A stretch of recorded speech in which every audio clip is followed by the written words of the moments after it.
My mom cried, I cried. I was like, how stupid could I be?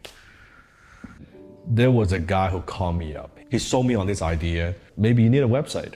And I said, well, maybe I do need a website. Yeah, that's a good idea. And I was naive enough to believe in him. And he would say, oh, we need some programming stuff. Okay, I didn't know anything about, we need more money.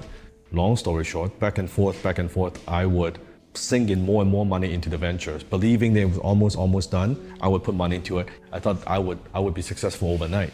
I thought I'm gonna make it. So before you knew it, in about a year's time, from borrowing money from friends and family, all my mom's face savings, about 30K, accumulates about $150,000. And then one day, I said, you know what, screw this, I want my money back. Next day, he disappeared. He moved out, nowhere to be found. I was so mad at myself. My mom cried, I cried. I was like, how stupid could I be? But I had no one to blame because I was trying to search for a shortcut. I thought I could rely on this person and I would be successful overnight. And I failed at 13 businesses and everything I touched, it just turns into chaos. It cost me so dearly when I don't know what I was doing. It turned me into this fanatic, obsessive student. From then on, I'm obsessed about learning because of that incident.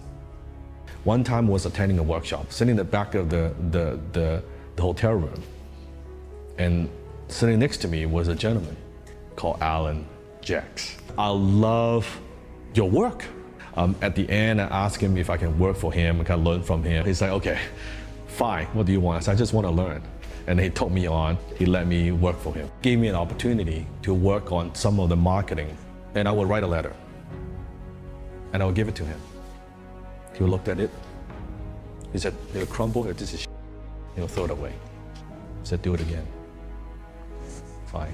Where you wrote the whole thing, take it to him second time. He'll look at this, he'll come with this. I said, it cannot be. He said, this is the best work that I could produce.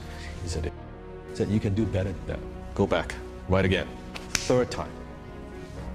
Try my very best, analyze every single word of my communication. Bring it to him, he looked at it for a little bit longer this time. Crumbled, this is So I'm not gonna do it again. I said, do it again. Fine. That happened 7th time. By the 7th time, this time it's like almost like a month later. He looked at it, and looked at it, finally said, this is okay. I said, oh, finally, this is okay.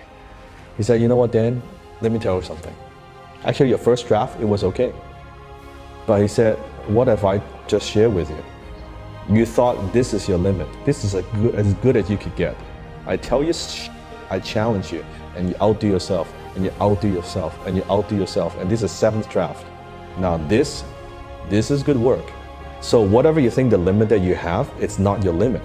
You could do so much more. You might not like it. All depends on how you interpret it. But you will look back and the worst thing would turn out to be the greatest thing that ever happened to you.